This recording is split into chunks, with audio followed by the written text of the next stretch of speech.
You're listening to The Sacred Sofa, a podcast that explores all things theology and therapy.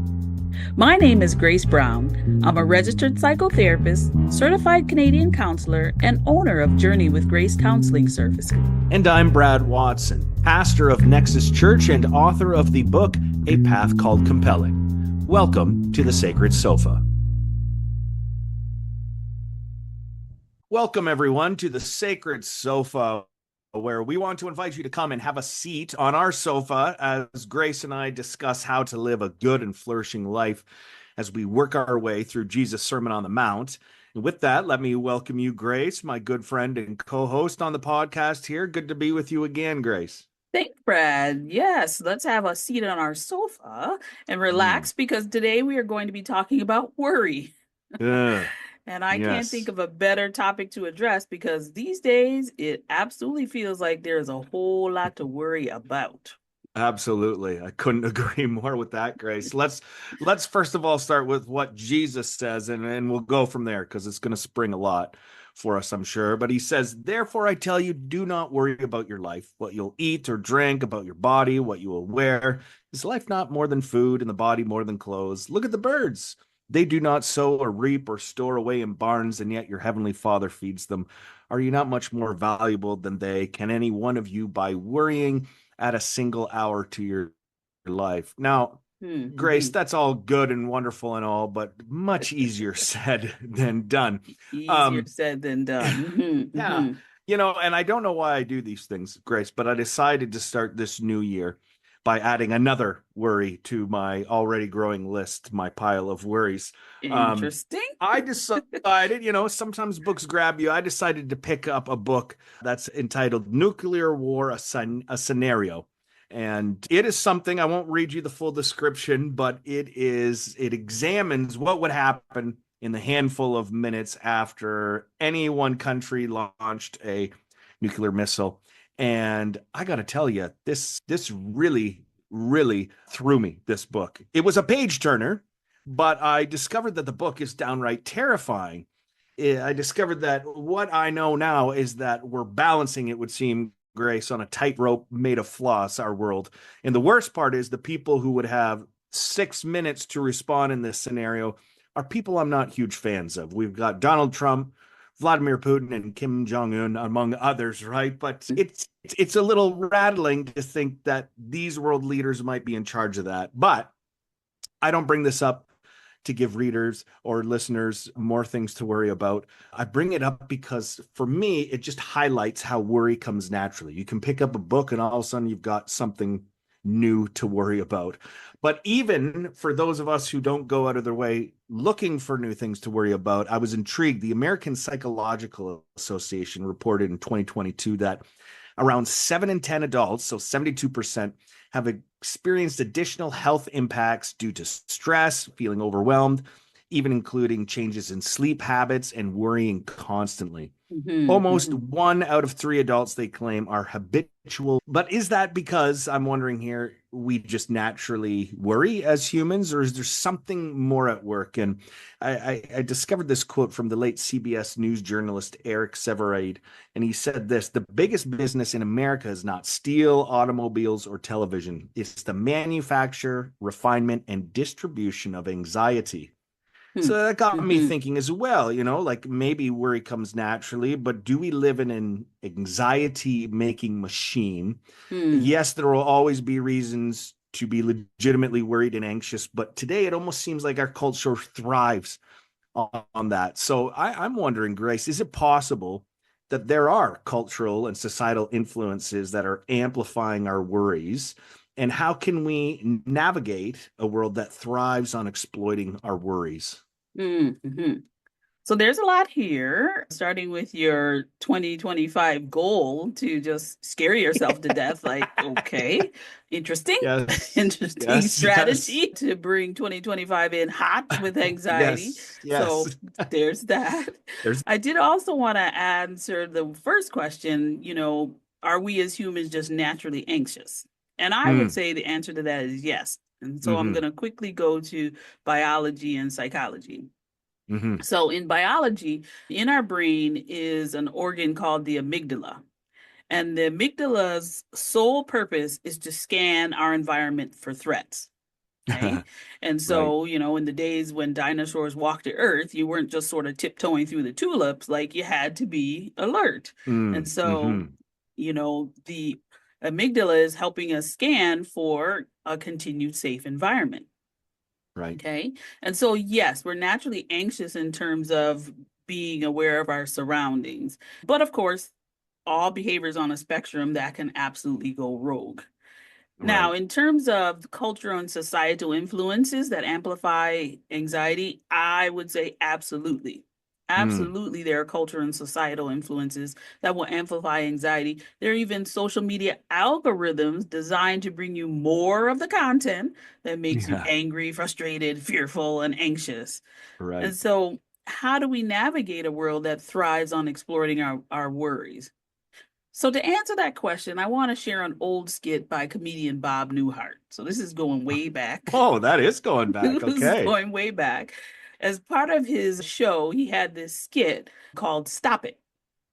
And so Okay. I'll just summarize. So in the skit, a client comes in. So Bob Hart plays the role of a therapist. A client Okay. comes in with a laundry list of things she's worried about, challenges she has in relationship, you know, identifying herself as claustrophobic. Like she had a list of things that she wanted to address. So Bob Newhart, welcomes her in, tells her what the rate is, $5 for the first 5 minutes. Oh, okay. He says most people don't need more than 5 minutes. I thought interesting. But for each of the concerns the client brings, Bob Newhart says, and sometimes even yelled with emphasis, stop it. So I'm worried that I might be claustrophobic. Stop it.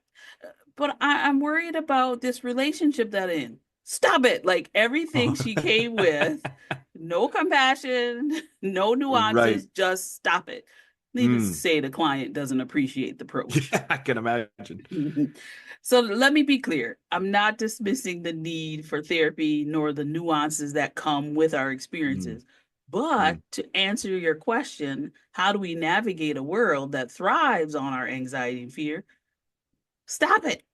We Mm. actually Mm-hmm. have the power to navigate a world that is primed, that machine you talked about to move us more anxious, fear, disconnection, and discontentment. Just stop Mm. it. You don't Yeah. have to expose yourself to most of the things we actually allow into our minds. Mm. I personally don't watch the evening news. Mm. Mm-hmm. Years ago, I realized it literally gave me nightmares. Right. Stop it. Yeah. Not doing it. If you're waking up on social media doom scrolling and then you wonder why you're feeling angry, frustrated, and anxious, stop it. Right? Find yourself dissatisfied with your life because you're looking at the highlight reels on other people's social media. Stop it. Mm. Mm-hmm. There is so much in our culture and society that wants us to consume these things. And most of it, if we're being honest, is not good for us. So Mm. we can Mm-hmm. actually be part of that resistance and stop it, and then Mm-hmm. actually begin to enjoy the good and flourishing life, a mind at peace despite the chaos around us. Mm-hmm. That is so good, Grace. And it reminds me. I wasn't going to bring it up here, but in the sermon I did on this, I actually mentioned that I couldn't help but wonder if this is why Jesus brings up the birds. So Mm, almost like he has an intervention. Instead of thinking about this, why don't you think about something a little bit more light? Something, almost giving us permission to, when we're in those cycles of, oh, I'm worried about nuclear war, and hey, mm, go think about something different. You can change the channel in your mind, at least a lot of times, right? mm, But it's interesting to me because at first glance, like Jesus' approach almost seems a little naive here. mm, But I don't think it is as simplistic as it seems. It does seem to be there's a multi-pronged approach. And mm, it seems like his first tack is to interrupt the continuous loop of, oh, what if this, what if that, that tends to dominate our heads. And he mm, replaces it with, like a very well-placed question. What about the birds? And it's almost, I'm kind of thinking here, it's almost like Jesus is playing the role of the calm app 2,000 years before, absent phones were a thing. Like, take a little break here, think Mm-hmm. about something else. There's a clever wisdom to what Jesus is doing here, but it's easy to miss. So he starts with the birds, which doesn't make a ton of sense until I think we understand that, Mm. how the continuous loops. Like when I was reading this book, Grace, I'm not kidding. There was one night in bed where I'm going, could I build a nuclear bunker? Like that doesn't seem possible. Is my car full of gas ready to go if I need to make quick exit? All of that might be fine and whatever, but it's Mm. like it can just start spiraling, especially right before bed. That's not a good thing. Mm. So I'm inclined to think we're not meant to be imprisoned this way, and yet it can Mm-hmm. be really difficult to find that off ramp. So Jesus begins with a simple idea: turn the channel, stop it, as you said. I'm wondering if you've thought about, how we can interrupt these negative thought spirals. We already talked about that with the stop it thing, off ramp. But if I find myself constantly worrying, a Mm-hmm. worry loop section, that I was speaking of, how do we find the off ramp? Are there Mm-hmm. other ways? Mm-hmm. Yes, there are other ways, and just occurred to me I should probably mention this. So, a lot of the strategies that I talk to and work with myself and with clients are really beneficial strategies. People find it very helpful and practical. Mm, I will add this nuance. Sometimes there's a need for medication support to get you right. off that off ramp. So Yep. even the things that I'm going to be talking about today in terms of practical interventions, I do want to allow people to understand that, you know what, sometimes you're doing all of the things and you're still Yep. white knuckling it. So that might Yep. be an opportunity to speak with your family doctor and kind of go from there. Mm, But in previous episodes, I introduced this concept of anxiety being a messenger and always trying to tell us something. That's the mm, work of the amygdala, right? There's a message mhm. here that it's calling us to pay attention to. In our last episode, we talked about being curious. So when tempted Right. to worry or having a habit of worrying, having a mindfulness practice allows us to be able to examine the worry with curiosity. A lens of curiosity partnered with self compassion can actually help stop the loop and then actually move you towards solutions that can bring change or radical acceptance of the things that we cannot change. Mm, So, there are a few reflection exercises that I use with clients, and yes, sometimes for myself. And I'll talk yeah. about two today. Okay. One is the control wheel, and the other one is a worksheet, a reflection exercise where you ask yourself the question, what could happen versus what will happen? Hmm. And both help bring into focus the control you have versus what you think you don't have. Hmm. So I already asked your permission earlier if you'd be ready Yes, to yes, you walk did. through this with me. So let's go Yes, there. So let's yes. start with the control wheel exercise. Well, we'll practice Hmm. with the control wheel exercise. So you've started reading this book. It has cropped up a whole manner of worries. Yep, yep. So just take a moment and share with me some of the worries that you have. Yeah, I mean, in reading it, and I mean, I suppose I could go a different tack on a different worry, but this one really did. It's like I have no control over this. The people who do have control over this, I have no influence on them, and it will completely change my life completely, right? Like, Mm. just everything would be changed. I don't know if I don't know how to farm, so that's not a good thing. I'm going to be destitute. I'll probably die quickly. All of those things start to swirl in my head. Mhm. So, what I invite clients to do with an exercise like this, I'll say, you know what, actually get a piece of paper, Mm. 8.5 by 11, Yep. at least. And on the paper, you're going to draw a big circle and then a circle inside of that big circle. Mm-hmm. So, one Mm-hmm. slightly smaller. And in the larger circle rim, you're going to write down everything you're worried about. So, you're like, Okay. nuclear war, you know, providing for my family, Yep. Yep. safety. Like you're going to be putting all of those things that you're worried about. Right. And then when you look at those worries, the idea is to say, okay, what part of this worry can I actually control?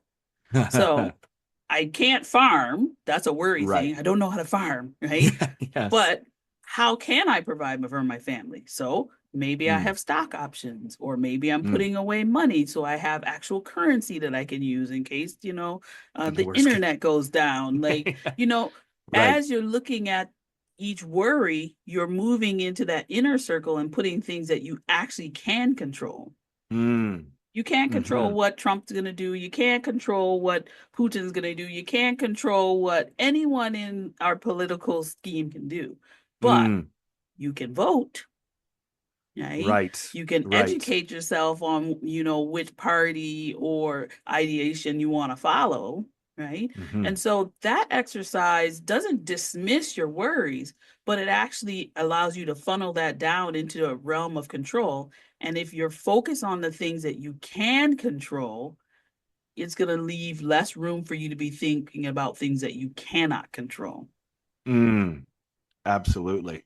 That's super helpful. And I can see here having those two circles now. Like that's just a helpful visual. And sometimes visualization rather Mm, than just letting things spiral in your heads is really yes. helpful tool. Okay, I have a lot of follow-up questions. I'll Okay. try to keep them. My first would be, okay, how do we distinguish, the nuclear war thing? Is it really keeping me up? It was like watching a horror movie, made me not be able to sleep for a couple nights, but I'm fine now. But Mhm. is there a difference between worrying and being wisely prepared? Like, how do you live responsibly while also rejecting worry? Because it almost strikes me, right, that being responsible has an element of worry to it. Oh, I'm worried about this, so I need to make certain actions. So, are there practical ways you would say to distinguish between productive preparations and, say, Mhm. unhelpful anxiety? Absolutely, I would say yes. Worry is getting stuck in the natural emotion of anxiety and is about loss of control. Hmm. The natural emotion of anxiety, again, a messenger, can actually lead us to the wisdom of preparation or, again, the radical acceptance of what's out of our control. Hmm. I think of fire extinguishers, right? Hmm. Your Right. property may or may not experience fire, but wisdom preparation says, I've got, my smoke detector, I've got my carbon monoxide detector, and I've got a Right. fire extinguisher, right? Mm-hmm. And Mm-hmm. having that preparation, which is in our control, can actually reduce the amount of anxiety you're having about that fear and that worry. 100%. Yeah. Okay. That makes sense. So here's some other practical steps. First of all, I'm going back to self-awareness practice. The more self-aware you are, the quicker and more easily you can actually identify when something's off or when you're feeling highly anxious. Part of the work I do with clients is helping them to identify, well, what does anxiety show up like in my body? So it could be tension on your shoulders, Mm. tightness in your chest, that sort of thing. How does anxiety feel in terms of emotions?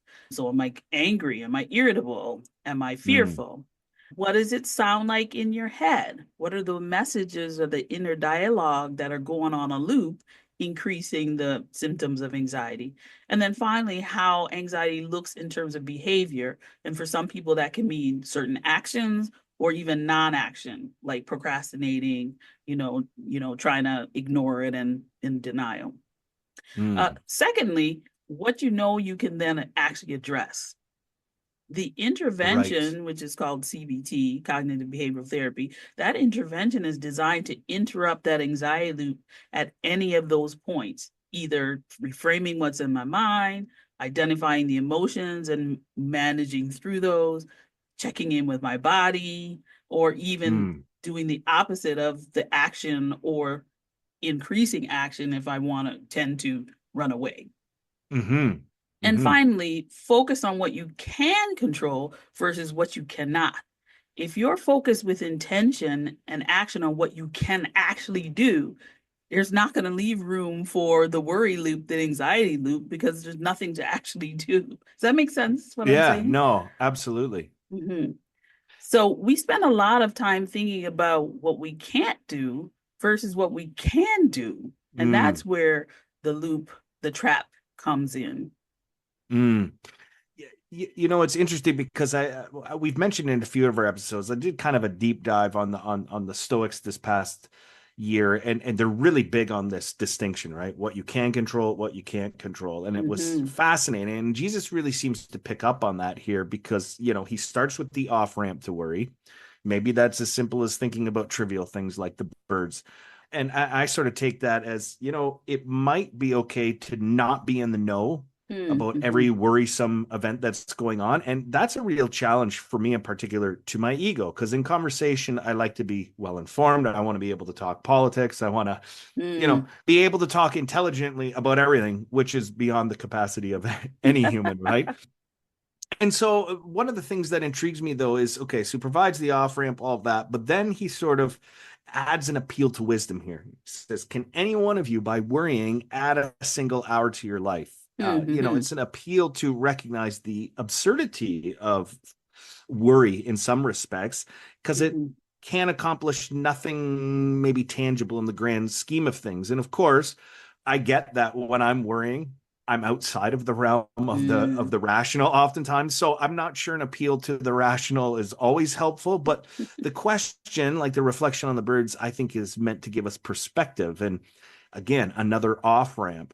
And so I think when we think through this, like you said, the things we can do, can't do, the exhortation to not worry is not a case against being prepared or saving or planning ahead or getting the Mm-hmm. fire extinguisher, right? That is Mm-hmm. wise and good stuff. But I think there's also an example here of when we live into an imagined future, Mm-hmm. we're living outside of reality. And again, I did this deep dive on the Stoics. I love how Seneca, one of the Stoics, he says, we suffer more from imagination than Mm. reality.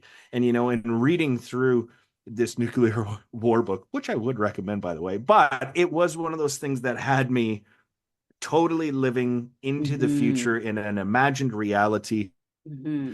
And somebody once said that perhaps the best translation of these verses from Jesus would be, can any one of you, by worrying, add a single hour to your life? It might be, stop worrying and start enjoying Mm-hmm. life. And, Mm-hmm. I think there's something to that. So let me ask you a question here. How can we cultivate, say, a healthier perspective of control, particularly when worry arises from things we know we can't change? Mm-hmm. Mm-hmm. Absolutely. I believe it's important to cultivate, which means this is an ongoing practice and pursuit. To gain a healthy perspective around control is to have a regular practice of mindfulness to identify not only self-awareness, what's happening with me, but take time to reflect and identify our values and regularly review them. So what do I Mm, mean? It's essentially helping us stay in my lane, right? right. Like a lot of the things that you're talking about or you're sharing vulnerably that you worry about, I'm okay to say that's above my pay grade. Like Yeah. Right. literally nothing I can do about that, Hmm. and but that's also my personality along with, what I do. I'm Hmm. not one of those people that likes the behind the scenes of a movie. I just like Yeah. to enjoy the fantasy of, Right. what I'm watching. Yeah. So we all have our personalities that kind of, peak some of these things. But Mm, honestly, if we spend enough time focused on the things we are responsible for, we're less likely to worry and wring our hands over things that are just outside of our scope.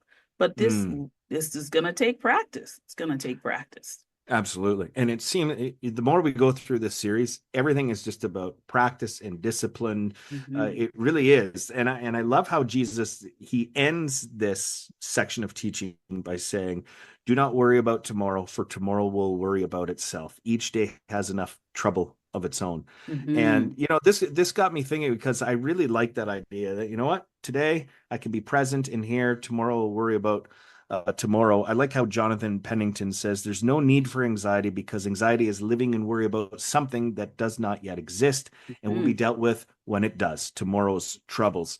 And, this got me thinking about my own nuclear anxiety there. It reminded me of this quote by C.S. Lewis that I absolutely love. I've used it a few times, but he penned these words during, the early 50s when Hmm. threat of nuclear war was just kind of on the horizon. We've been living with it for a while. But to that anxiety, he says this: the first action to be taken is to pull ourselves together. If we're going to be destroyed by an atomic bomb, let that bomb, when it comes, find us doing sensible and human things, praying, Hmm. working, teaching, reading, listening to music, bathing the children, playing tennis, chatting to our friends over a pint in a game of darts, not huddled together like frightened sheep and thinking about bombs. And Love it. I just absolutely love that, right? Like, Love okay, it. yes, it's a present danger. A lot of things are all the way back to the amygdala. How do you say that? Amygdala. That part of Amygdala. amygdala. There are threats out there, right, that are Hmm. real, but we don't need to become preoccupied on that. And I think there's permission here to stop worrying and enjoy. So, Hmm. one more time, take us through. Does mindfulness or spiritual reflection help in managing anxiety? Are there some effective ways we can practice this, as we've talked Hmm. about? Hmm. And I love that quote from Pennington. That's it in a nutshell. Mm, Spiritual reflection not only helps us stay clear on God's calling on us, but reminds us of the kingdom that is here but not yet. We're focused on what God is calling us to do. mm-hmm. Mindfulness is a regular practice of staying present.